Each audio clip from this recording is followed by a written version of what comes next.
nasa home office ako, baguhin yung background ko into something unique or ibang scene.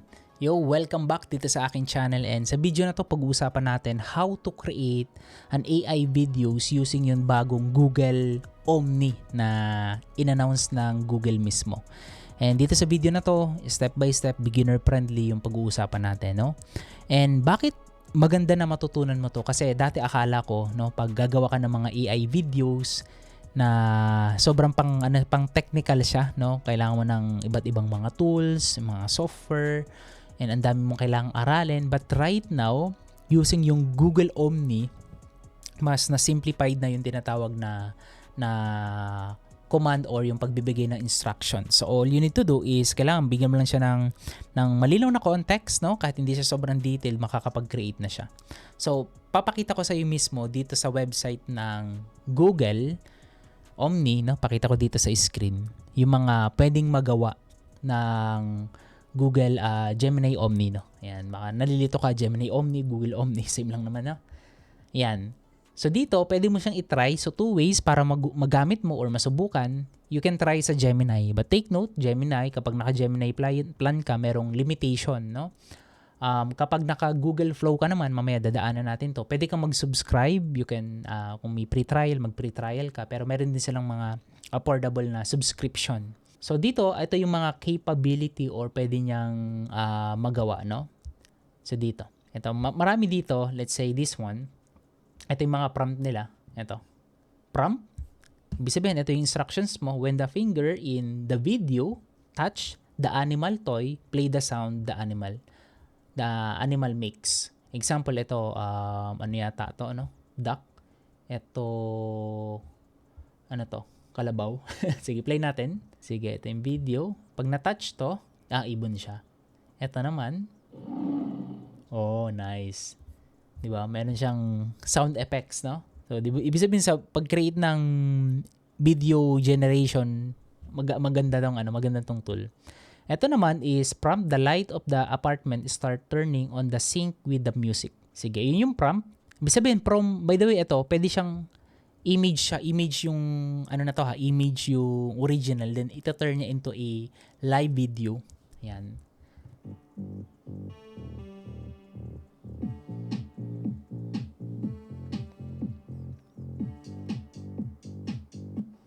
Diba? Nakasync siya. Ayan. Ito lang, simple lang. Simple ano niya. So, paano siya, ayan, pause natin. Example, ito kasi may i-capture natin yung walang ilaw. Okay. Yan. Oops.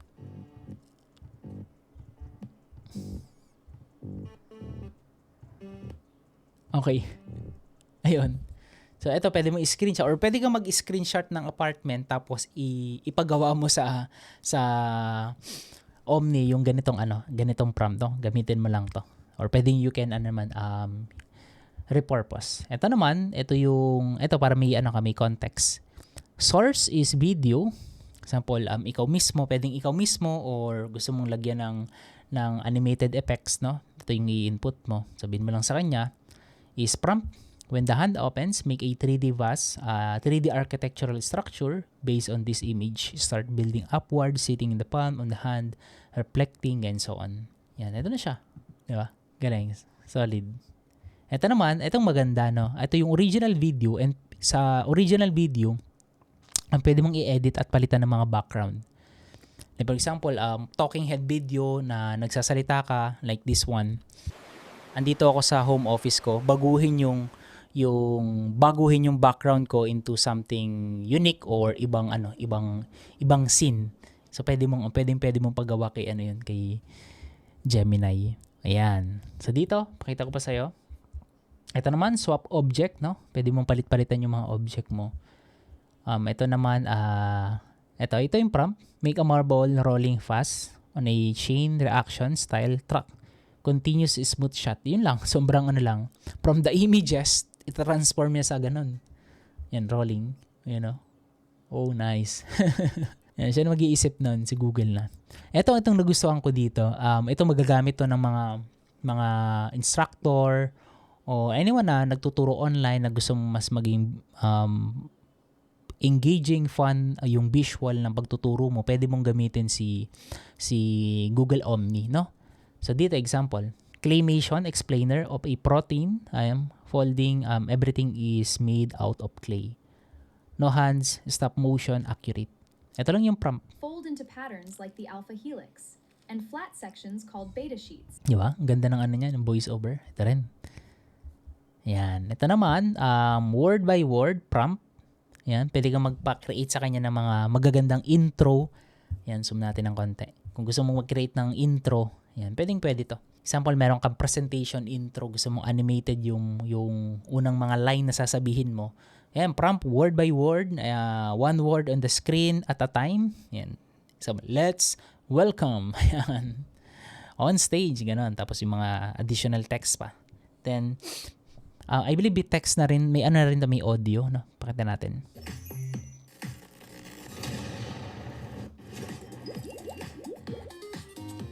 Galing, no? Pero tingin ko mas okay kung ibang music naman, yung rhythm niya. Sizzle.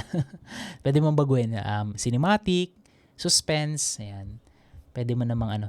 At least meron kang reference, no? Kumbaga yung idea is pin-provide na ni Google, pero still, limitless pa rin yung idea pagdating kasi ikaw na yung may control, no? Like this one, input ka ng video, add ka ng images for references, insert ka ng audio, yung magiging ano niya, music, tapos provide ka ng prompt. Yan, ito na siya. Okay. Galing. Ayan, nakita mo music? Ito yan, background music. Galing. Ayan yung prompt niya. Yan. Napakarami pang iba, no? Ngayon, pag-usapan natin. Ito, maganda rin to, by the way, no? You can swap. Ikaw yung nagsasalita. Pero, pwede mo i-transform siya into a live anime character na ikaw yung nagsasalita. Ayan, example, pwede mong ilagay dito sino ba? Favorite character mo or anime character. Ayan, like si Luffy, di ba? Pwede mong ilagay yung ikaw nagsasalita pero si Luffy yung nakikita. Ayan. So, unlimited yung potential na pwede mong magawa. Ito rin, fish naman to. From drawing, ita-transform niya into a video. Sobrang solid na to. Creating your prompts and so on. No? Learn how to prompt. No? Dito, maganda, meron silang pinoprovide. Ayan. Mga step by step. No? Style, lighting, location, action, or ano yung pwedeng gawin. Anong style? Anong light? Ayan, nakita. A brilliant sun crease behind the floating anomaly batting the screen. So on. Location, saan yung location? Alien landscape. Action, ano yung gagawin niya? Yan. So, for reference, marami kang pwedeng makita dito. So, pwede mo siyang i-edit, i-iterate, no? Yung results mo. Input video, okay. Okay. Prompt, change the butterfly into a bee. Play. Okay. So, meaning to say, kung meron kang video, tapos merong bumaba na, sabihin natin, airplane, pwede mong palitan yun ng spaceship. No, na hindi nagbabago yung whole context. Change the bee into a small swarm of fireflies.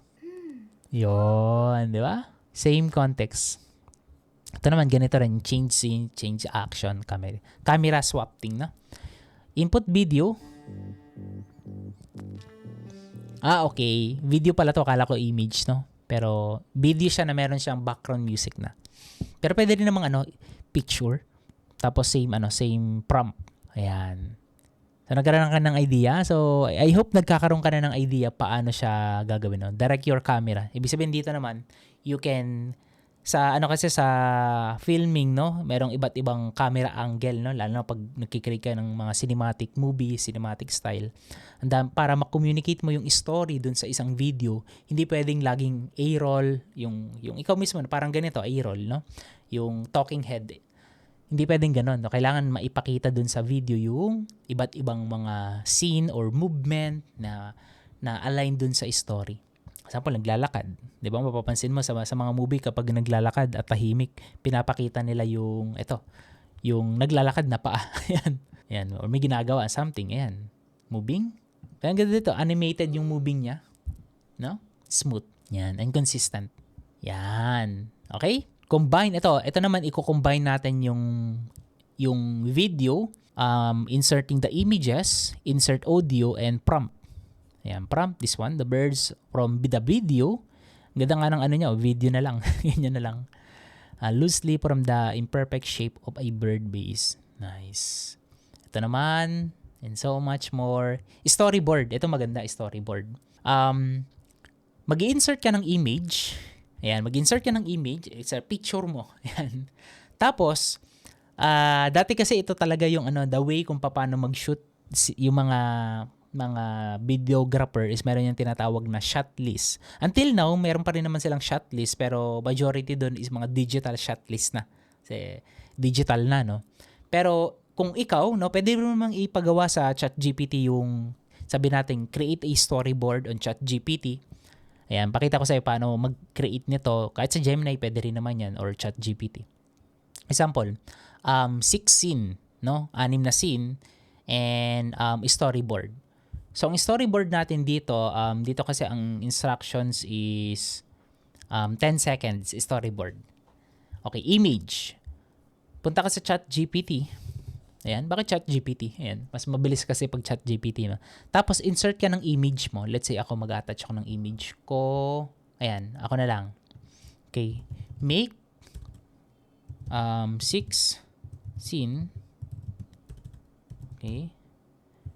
Storyboard. Okay, storyboard. Story is about starting a business. Ayan. Okay. 10 seconds max. Okay. Okay. Make 6 scene drawing. Sabihin mo, baka hindi niya i-drawing. Is drawing. Lagay mo na lang dito. Ba't dito natin lagay? Sorry. Drawing. Storyboard. Ayan. Here we go. So, ito. Create an image. Of course. So, generate siya. So, using different AI, makakapag-create ka. So, paano mo siya ngayon Paano mo siya ngayon execute, no? Ganito lang. Yung prompt, show me in this story. Follow the story exact in order starting top left in the entire story in 10 seconds. Cinematic. So, ito lang yung prompt. Ayan. And syempre, yung story is magdedepende kung ano yung mga nakasulat dito. Ayan. Nick begins his quest for gold and pizza in the vast southwest desert. Ayan. So, gawa na daw si storyboard. Tingnan natin. Ito na siya. Idea. He thinks of a business idea. Okay, 0.2 second. 2 to 4, plan. Okay, he writes down a simple plan. Let's do this, take action. Tapos ito naman, ano to? Sige, zoom natin. Teamwork. Build and launch. Success. So mamaya gagamitin natin to, no? Para meron kang idea, no, o reference, no? Tapos i-attach natin ulit yung image ko. So balik tayo doon. Ito na yan. And scroll ka lang dito, marami pa ditong mga scene and hindi natin maiisa-isa. Pero makikita mo yung animation, no? You can change or swap the object. Kung nasa space ka, pwede mong ilagay dito yung rocket or ikaw mismo. You can add, ito, ano mga nandito? Mga ano yata to? Dragon, no? And so much more. Okay? So ngayon, pag-usapan natin, paano mo siya matatry, no? Tabi ko kanina, dalawang way. You can try it on Gemini. So, dito sa Google Gemini na account mo, kung meron kang subscription sa Google Drive, may Gemini ka, pwede mo na siyang gamitin, no? Pero kung wala kang subscription, expect na merong talagang limit. And kahit na sa Google Drive subscription, meron pa ring limit, no? Napakababa ng limit, parang 3. Napansin ko, 3 generated images per day. Pero ito, generate ko to 2 days ago and ito yung pinost ko dun sa aking profile. Makikita mo nung nag-post ako dun sa profile ko and sabi ko, sino interested, na dito sa ginawa ko na to. So, pakita ko lang yung reels na. I think ito yun. Pakita natin. Ayan. Ito yun. 12K. This is it. Google Omni, the new video generation tool ng Google. Ayan, 145 dami pa lang interested dito. Sige, reply ko na lang yung link ng tutorial na ginawa natin ngayon. No? But basically dito, punta tayo ulit sa dito. Ito yung simple prompt, no? Makikita mo medyo mahaba. Inano ko na kasi siya, pinagawa ko na siya dun sa ChatGPT, pinaayos ko na yung prompt na to. Pero dito kapag gagamit ka ng mga character, lagi mo siyang uutusan na use the uploaded references images as the primary facial identity as reference, no? Preserve the exact same person across the entire video, 'di ba? With highly accurate identity and consistency. Pwede mong gamitin 'yun para maka-make sure ka. Minsan kasi pag nag-regenerate ka or pag nagpagawa ka sa Google Omni, merong time na hindi mo kamukha. Ayan, so pakita ko sa iyo. Example this one. This is it. Okay. Google Omni. Masasabi ko na hindi ko to kamukha. Dahil sobrang direct to the point yung sinabi ko sa kanya. Walang instructions na kailangan consistent yung face, details, ako yun. Tapos isang images lang in-attach ko. So, next na ginawa ko, nag-attach ako ng 4 na iba't ibang mga angle images na ako mismo. Then, inutusan ko siya na dapat gamitin mo siya, no? As actual reference pag nag-generate ka. So dito, hindi pa ako nakapag voice over pero pinagawa ko lang siya ng dialogue. Ayan. But soon, possible soon, automatic yung voice over mo pwede mo nang i-sync directly kay Google Omni. Ayan. But for now, you can use other third party tool like 11 Labs, Descript, and so on. Ayan. Ito na yung na-generate niya. Ito rin yung pinakita ko sa iyo kanina. Pero napaka-consistent, no? Sobrang consistent na niya pagdating sa ano. And ang ganda ng results. Okay. So, additional, ito yung mga binigay ko dito. If you are interested dito sa exact prompt na to na ginamit ko, pwede mo siyang screenshot or comment ka sa baba, no? Sabihin mo lang na prompt, no? Comment mo lang yung prompt na word. Tapos, ibibigay ko to para pwede mo ma-test sa account mo. And you can change it naman. Palitan mo lang, of course. Palitan mo lang yung mga instructions dyan. So, to give an idea, you can change the hoodie. Ayan.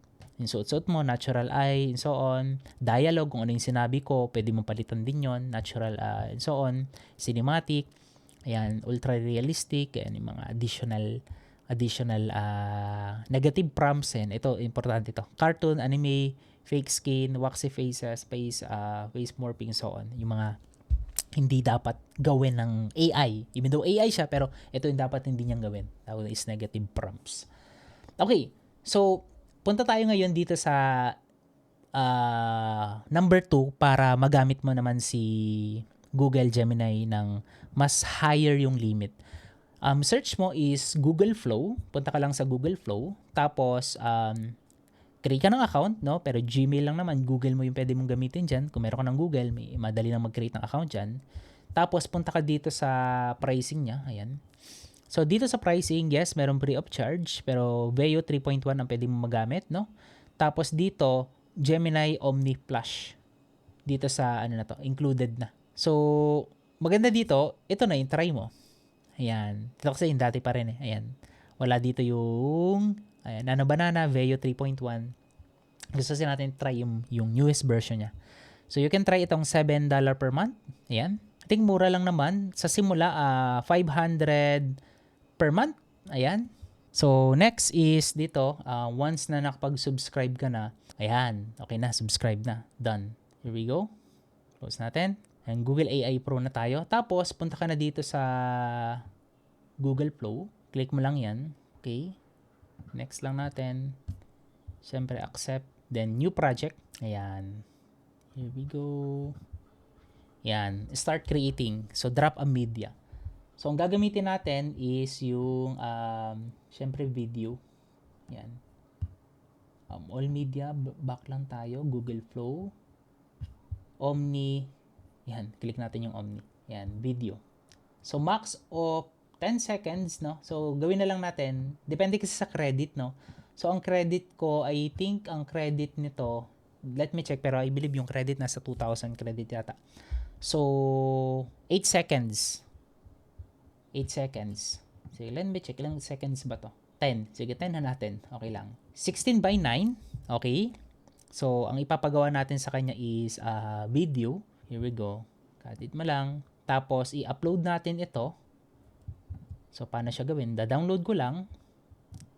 And then, syempre, i-attach natin yung reference, no? Upload natin dito. Yan. Mag-attach tayo ng mga reference, no? So, ang gagawin ko is, pwede naman siyang i-copy-paste. Okay. Agree. Tapos, yung isa kanina, na dinownload natin, paste ko rin. Ito na yung media. Yan. Uploading. Tapos, punta tayo ngayon. So, balik tayo dun sa yung pinagawa natin kanina. Dito siya. Saan yung banda? Dito yun.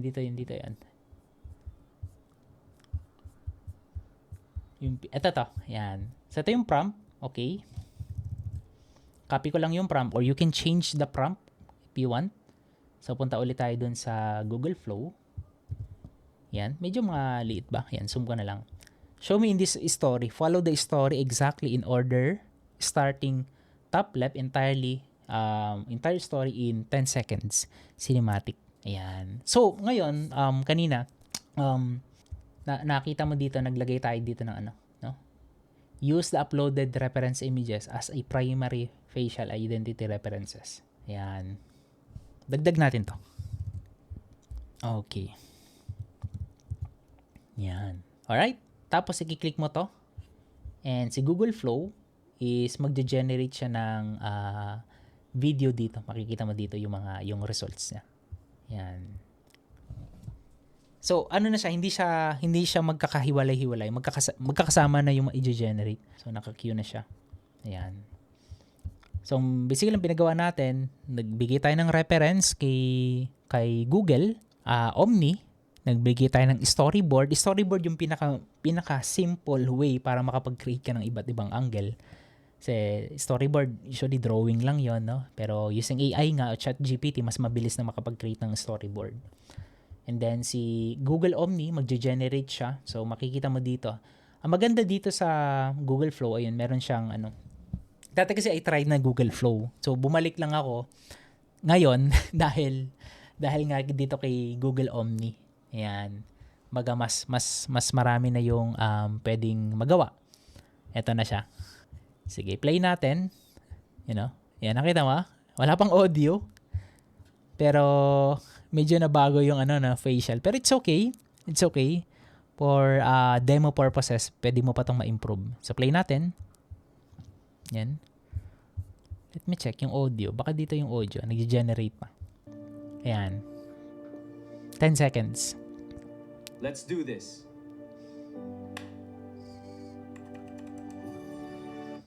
Nice. Gwapo naman ito. Sino ba to? Basically dito, ay maganda dito sa Google Flow, but you can add more, no? O kumbaga, hindi mo na kailangan ng other third-party editor kapag naka-Google Flow ka. Kasi yung kumbaga yung tawag doon yung creative flow, no? Kung paano ko mag-edit is using this tool na hindi mo na kailangan ng iba't ibang mga tool, no? Kasi dito you can add clip by generating. You can add picture, video, or bago mong ipa-generate and create another storyboard for the next clip. Ayan.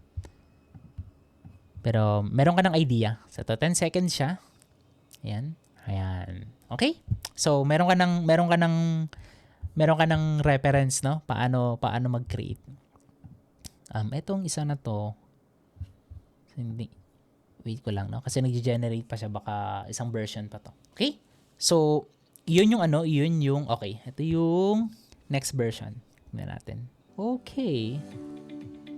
Tingnan natin. Let's do this.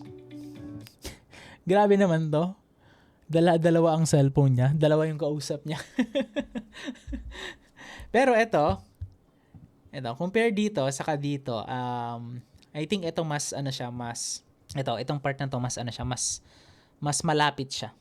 Okay? Yan, mas malapit pa. Ito, mas malapit to na ako mismo to. Yan. Okay, pause. Ito medyo medyo Let's malayo. do this. Ito medyo okay siya. Ito mas okay siya. Ito mas malapit to sa akin. Nice. 'Di ba? Solid. Solid yung Google Flow, no, and ang bilis na lang mag-generate ngayon. So, ang goal mo is paano ka magiging creative and yung pagiging creative kasi and paano ka matututo pagdating sa AI is hindi naman siya one time marunong ka na kaagad, 'di ba? So yung learning is natututunan yan habang ginagawa mo siya. Diba? Kumbaga ako, I suggest you try it, gawin mo siya, explore mo siya, and gamitin mo siya. And maraming use cases dun sa pinakita ko sa iyo kanina na magagamit mo. Hindi mo naman gagamitin si AI para mag-create ng mga fake testimonial, mga fake video, story. Use AI as a tool paano ka makakapag-create ng mga better visual representation or paano ka makakapag-communicate better dun sa audience mo. Ayan. So with that, thank you so much for watching this video. I hope na marami kang natutunan dito sa ating short video training, how to use Google Omni para makapag-create ng iba't ibang video generative results or visual na magagamit mo sa business mo or sa product na pinopromote mo. Kung marami kang natutunan, type below kung ano yung specific learning na natutunan mo. Kung may questions ka pa, let me know din. Comment ka dyan sa ibaba ng video na to. And magkita-kita tayo on the next video. Thank you so much and God bless.